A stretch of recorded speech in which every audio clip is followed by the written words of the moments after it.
Olá, gente, tudo bem com vocês? Esse é o nosso primeiro vídeo aqui do canal. Estou com convidadas ilustres, super ilustres, pessoas assim top da galáxia, especialistas em educação infantil. Estou aqui com minha irmã, Melry. Olá! Pedagoga, especializada em alfabetização Isso. infantil, perfeito. E temos também aqui Karine. Pedagoga, e estou fazendo especialização em psicopedagogia. Perfeito. E Então, só complementando, sim. estou fazendo minha especialização, concluindo em literatura infantil. literatura infantil, perfeito. Então, essas duas pessoas especiais estão aqui para nos ajudar a compreender um pouco mais sobre a educação infantil, tendo em vista que tem muitos professores que acompanham aqui o canal e muitos de vocês pedem atividades para fazer com crianças. E aqui eu tenho algumas perguntas para fazer para vocês, Sim. tá? E desde já, se inscrever no canal, curtir, e depois eu passo os Instagrams delas para vocês seguirem elas também. Então, a primeira pergunta, meninas, é a seguinte: quais são os benefícios e os desafios de lidar com a educação infantil? Os desafios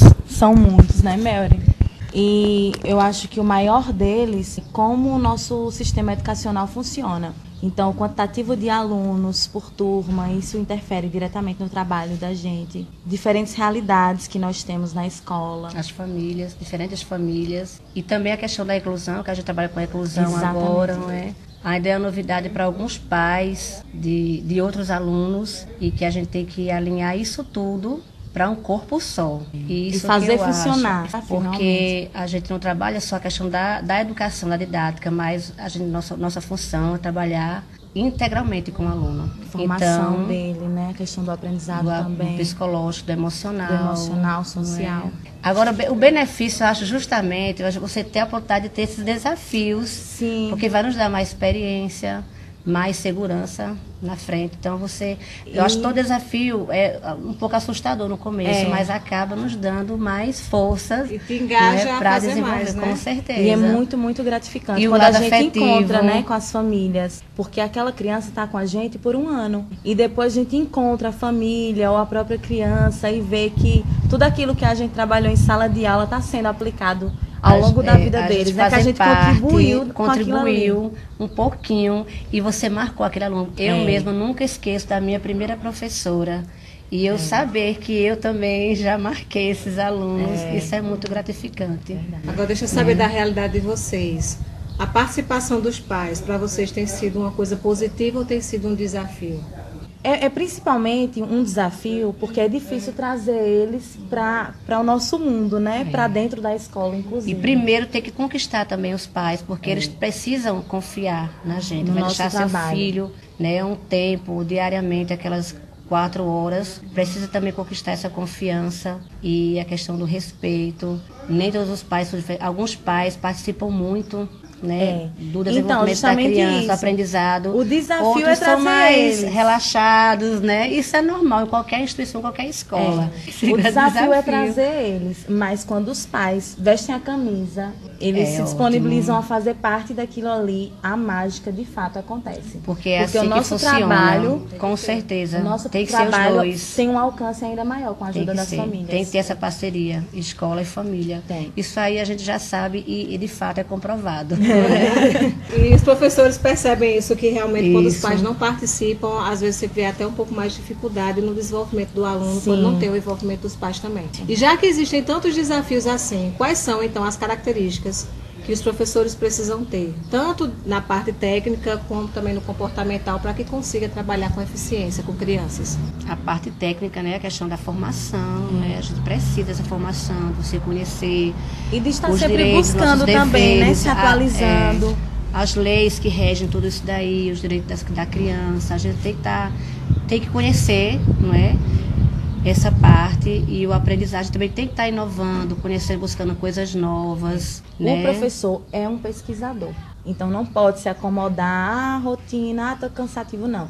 Tem que estar sempre estudando, sempre buscando novos conhecimentos, participando de cursos, workshop. Muitos treinamentos, Muitos né? treinamentos. Muitas oficinas, tudo isso aí é importante. Cada coisa que um lugar assim, um pouquinho que você aprende dali, já você vai usar. Interessante, você vai usar diariamente, vai usar rapidamente. tudo isso. E a criança, ela gosta muito de novidade, ela adora coisas novas. Já entra na questão criança. Comportamental, né? É. Paciência não precisa não? Muita. Fundamental, meu Primeiro Deus. requisito, paciência. E amor, o afeto e a paciência são requisitos, com certeza, importantíssimos, primordiais. A O questão trabalho do do afeto professor. para a conquista da criança, né? E assim, uma coisa que eu sempre falo para os meus colegas professores é essa coisa da dinâmica. Criança precisa de aulas que sejam dinâmicas, não é chegar, sentar 4 horas por dia ali, não. E reclamar com o aluno quando ele levantar da cadeira. A gente sempre convive com pessoas que acreditam que a criança tem que estar ali quieta, tem que obedecer. Parada. Tudo termina no tem que ficar quieto. Mas a criança não é um robô.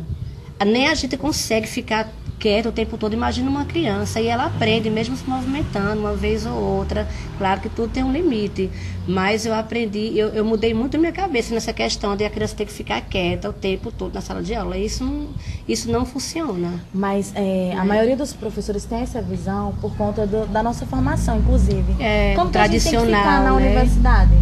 Todo mundo enfileirado, todo mundo ali sentadinho por longas horas de aula. Então a gente faz o quê? Reproduz com as crianças. Isso. Mas com esse público não dá para reproduzir esse comportamento. Por isso que a importância da gente dinâmicas. trazer momentos de muita dinâmica, de coisas que mexam com eles, para que eles não se sintam uma contação de história para robôs, introduzir cansados. um conteúdo novo, uma música que a gente traz, uma dinâmica que a gente faz antes da aula, brincadeiras. A gente costuma ler, né, os grandes autores da educação falando o quê? Que se aprende brincando também. Se aprende brincando. E a criança tem que perceber esse prazer na gente também.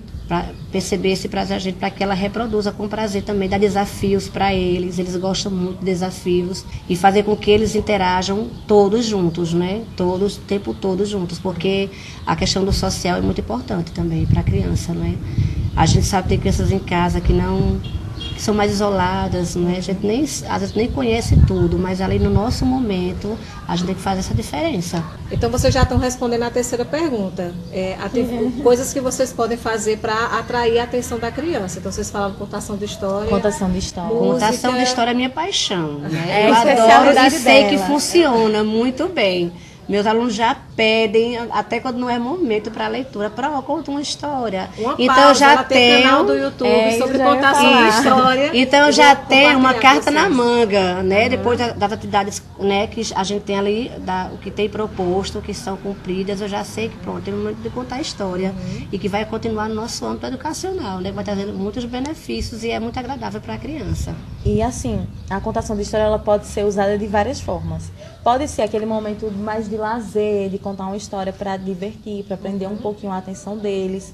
Às vezes a gente até coloca para eles fazerem parte, né, como personagens. Interagir, fazer jogos teatrais com também. relação às histórias. Mas eu gosto muito de aplicar a contação de história quando eu vou entrar num conteúdo. Porque como eu trabalho já com as séries iniciais do ensino fundamental, eu conto uma história sobre algo que a gente vai estudar, por exemplo, sobre a água. Então eu conto uma história que eu já prendo a atenção deles naquilo ali para poder estar colocando as informações novas para eles. Então, quantos por cento que a gente tem de água doce no nosso planeta, sabe? Eu já começo a aliar uma coisa e outra. Sim. Porque é uma forma de envolver mais eles, de né? envolver. E o que mais vocês sugerem assim, de atividades que podem ser feitas, já que a gente está no início do ano letivo, né? Sim. Que ideias bacanas os professores podem realizar? Com a própria disciplina, dinâmicas, com matemática, fazer jogos, para que eles aprendam com prazer. A criança só aprende se tiver prazer naquilo. Tudo se torna mais fácil para ela quando ela sente prazer naquilo que ela está fazendo. Eu mesmo gosto de trabalhar sempre com matemática e com atividades brincando, fazendo jogos com ele o tempo todo. Teve um momento que eu achei muito prazeroso na sala de aula, ele estava aprendendo até 100. E eles começaram a contar, alguns tinham dificuldade nas dezenas, outros para iniciar a nova sequência, a nova dezena. Todos começaram a contar de 1 até 100, até terminar. E ali ficou um coro assim, em voz alta, eles ficaram empolgados, aí queriam contar de novo todos os dias. Aprenderam com o maior prazer, isso ali foi eles que criaram, né? Eles tomaram a iniciativa de começar a contar todos juntos, e eu fui deixando, e foi até 100 com maior facilidade, espontaneamente, não teve pressão. então a criança ela aprende com prazer. Então, um jogo envolvendo a matemática, que agora que Mary falou, eu lembrei. A gente estava aprendendo a formar 1000. As maneiras diferentes que a gente tem para formar 1000. 800 mais 200, 500 mais 500. E aí a gente fez um jogo com a turma do terceiro ano, se eu não me engano, que precisa de pouquíssimo material. A gente precisa só de uma cartolina. E aí a gente vai colocar, dá até pra gente expor essa foto no finalzinho do vídeo, né? Certo. Você faz com a cartolina alguns números, 300, 700, 500, e faz os quadradinhos, como um desenho de amarelinha, mais ou menos. Tem a foto disso? Tenho. Vamos colocar agora aqui. Pá. Ótimo. Tem lá os números nos quadradinhos, a gente vai fixar no chão e faz a fila dos alunos. Então, o mesmo princípio da amarelinha, você vai jogar uma pedrinha, alguma coisa, um dado, e vai ficar em algum desses números, né? Vai cair em algum desses números. Ele pode jogar de 3 ou de 2, 2 pedrinhas ou 2 dados. Vai jogar e vai fazer a soma. Se ele conseguiu fazer 1000, aqueles números que ele tirou, aí ele tem um ponto. Se ele não conseguiu, se passou de 1000, ele vai ter que fazer a conta ali mentalmente. Se passou de 1000, aí ele não marca o ponto e volta pro final da fila para tentar novamente. Quem vai conseguindo marcar o ponto já vai para uma outra equipe, vai formando um outro grupo. Brincando, ele vai Brincando, eles vão somando até na rápido, questão da raciocínio contagem lógico, mesmo, rápido. você pode deixar a criança aprender a contar de várias formas, até com os dedinhos, com as pessoas, com os próprios colegas. O que importa é que ele chegue àquele resultado. Você vai observar como ele chegou até aquele resultado, mas deixar que ele conte com qualquer coisa, objeto, com riscos, com bolinha, com materiais escolares, sem colocar muita limitação, não é? Que o importante nessas séries que a gente trabalha, com a educação infantil, as séries iniciais, é ele desenvolver esse raciocínio lógico. Exatamente. E tem que partir dele. O tirar, o colocar, sabe? Quando você tira, está diminuindo a subtração. Quando você ganha, você já vai aprendendo, montando raciocínio lógico. E isso é muito gostoso trabalhar com eles, né? E é muito agradável. Eu acredito também que funciona muito na educação infantil a questão de você favorecer a autonomia da criança. Sim. Não entregar Sim, tudo pronto para ela. Né? Vocês Exatamente. concordam que isso também é uma estratégia. E é uma coisa Sim. que é difícil, inclusive, porque o professor e até mesmo a escola, dependendo da escola, vai falar, mas está gastando muito material. Se uma criança vai colar, no início, ele vai derramar mais cola do que ele precisa. Vai molhar o papel que vai atravessar. Vai Claro. colar tudo. Vai. Mas se o professor ou o adulto, qualquer adulto, pode ser a mãe em casa também, se o adulto interfere naquele momento, pega a cola, faz para ele, não é assim, olha, você derramou e repreende até, vai criar uma dificuldade para que ele aprenda sobre aquilo ali. O ideal é que a gente oriente, faça uma mediação e não faça pela criança. E o gostoso é o trabalho pronto, feito pela criança. Pela criança. Não Quando você a gente entregar vê, pronto, não é? e a gente consegue perceber quando é ele que faz, sem uma intervenção direta, assim, de um adulto. Ou dos pais, né? Ou Muitas vezes a gente manda a atividade para casa e vem tão perfeita que você fala, não foi a criança. Vamos fazer o seguinte, vamos fazer duas. O papai faz uma e a criança faz outra. O papai quer fazer, faça, mas deixa a criança fazer uma também. Então tenha também esse controle, é um instrumento avaliativo. A gente vai saber o quanto o nosso aluno se desenvolveu, quantas coisas novas ele conseguiu aprender ao longo da unidade. E também até mesmo autonomia com o próprio corpo, com coisas pessoais dele, né? A gente tem alunos que muitas vezes chegam com 8 aninhos que não amarram o próprio tênis, tem dificuldade, sempre pede, e a gente faz a diferença. Mas começa a chorar, aquela birrazinha, acostumado em casa, tem tudo pronto, muitas vezes o pai você pela amarra pressa, um, a gente tá atrasado, vamos aqui, deixa eu amarrar. faço um, você faz o outro, vamos ver como é, vai fazendo, a prof faz um e você vai fazendo o outro, ele já vai tendo aquela atividade, autonomia de fazer depois sozinho, né? É aí que entra o primeiro princípio, né? A paciência. Porque no corre-corre, no dia a dia, os pais precisam trabalhar, cumprir o horário e tal. Não, é mais rápido se amarrar o tênis pela criança. Sim. Então, não tem esse momento de calma, tô vestindo. Mas você vestiu ao avesso a camisa.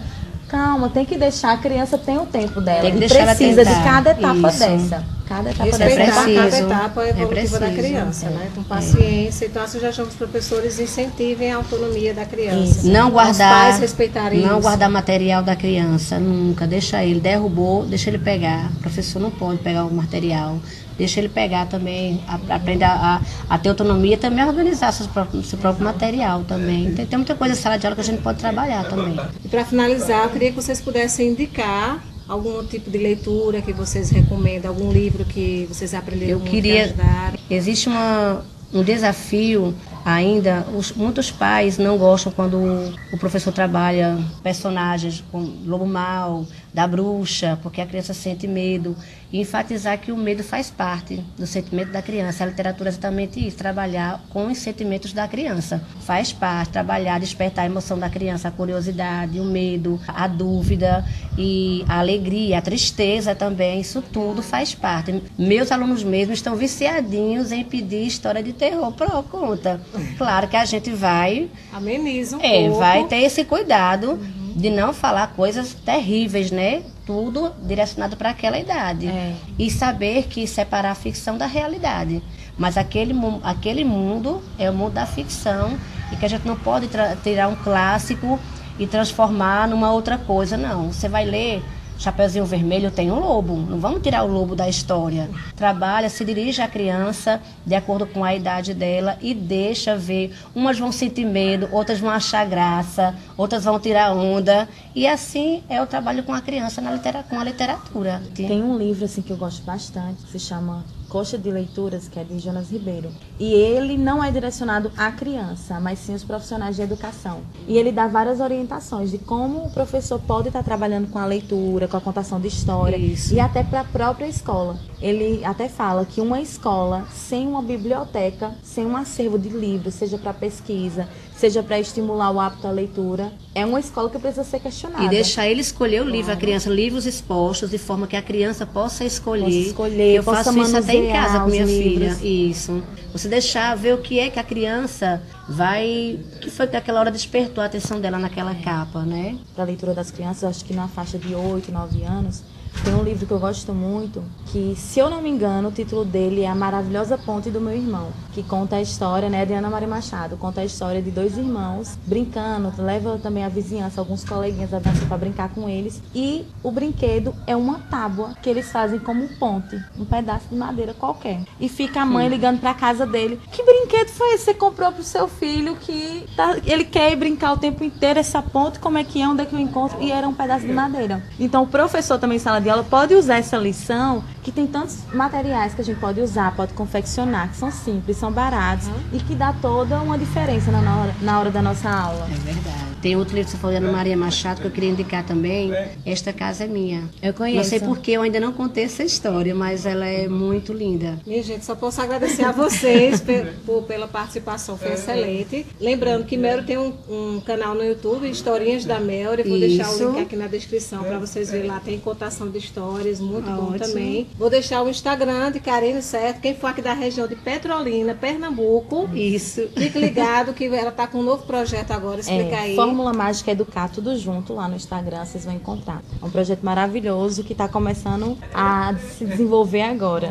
E aí, qualquer dúvida, vocês podem deixar aqui nos comentários, perguntas que eu passo para elas, ou então nas redes sociais delas, que eu também vou deixar aqui, que elas vão poder também responder para vocês. Obrigada, meninas. Eu que agradeço também. Bastante convite. Quem sabe contribuir um pouquinho, não é? Com certeza. Para o melhoramento das nossas colegas. Com certeza. Tem muitas aí acompanhando. Se vocês gostaram, curtam bastante, que aí, quem sabe, no outro momento eu trago elas novamente aqui para mais bate-papo. Um grande abraço, um beijo e... Beijo. Beijo. Obrigada, Renata. Valeu. Obrigada.